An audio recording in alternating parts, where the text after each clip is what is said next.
Okay folks, back again, Bathrobe Chronicles, let me see, on the road number 6, part 1, I guess.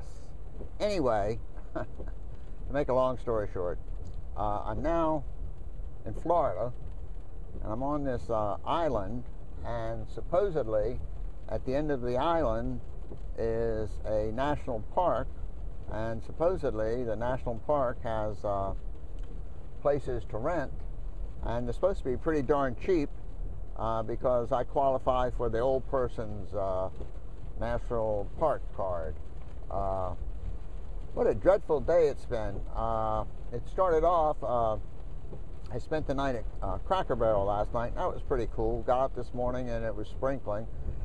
Had breakfast, talked to the manager for a couple minutes, and told him I appreciated Cracker Barrel allowing people to stay there. So as I was checking out, he came by and started talking to me and said he saw my trailer when he got there at 4:30 in the morning coming to work, and asked me a bunch of questions about it and all of that. Real pleasant fellow.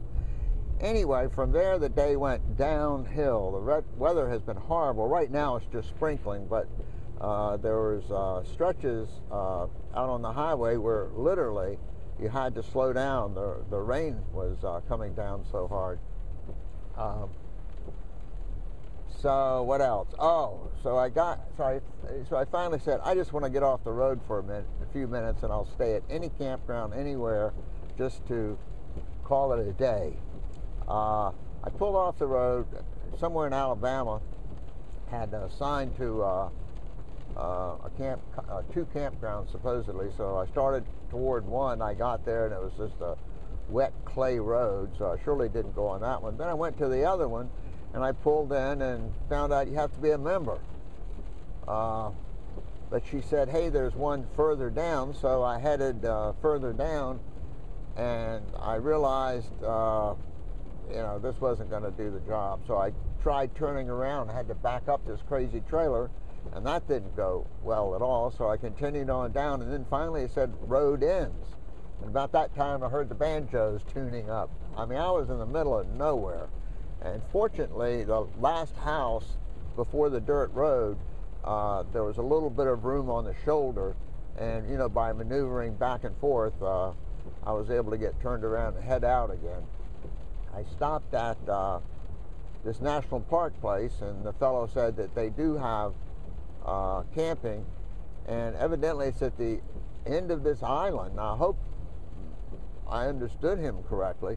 He said it's about 10 miles, but it was about 10 miles to the bridge. So I stopped and got gas, and the lady at the gas station told me, oh yeah, but it's another 10 miles. So I hope this is the right place. But I am in Florida, and it was interesting when I came in, it said land of sun or something. I can't remember, but there doesn't seem to be a whole lot of sun here. This place doesn't have Wi-Fi, so what I'm going to try to do, oh, by the way, I don't know if I told you, it may cost as little as $10. So what I'm going to try and do over the next couple of days is find one of these Sprint places or some kind of telephone place or something, and see if I can rent not a monthly kind of Wi-Fi gizmo, but see if they have one that you can buy 10 hours for, or something like that. Then just redo it when you need to redo it, and see how that goes. But man, oh man, this has been a heck of a trip, I'll tell you. Weather is dreadful. Right now it's 50 degrees outside, so at least I'm hopefully to a place where, well, I'm pretty sure I can guarantee they most likely won't have freezing temperatures there. At least I sure hope they don't. But right now, the car thermometer says that it's 50 degrees outside. So I hope this isn't a wild goose chase like the other campgrounds. And of course, as you can see, it's getting dark. It's 5:15. And if this doesn't work out, I'm not sure what I'm going to do. The gentleman said they were supposed to be open until 10 o'clock. I sure hope he's right, because this will be a mess if it isn't. Anyway, I'll be back later, And as Pat Condell would say, peace, ladies and gentlemen, peace.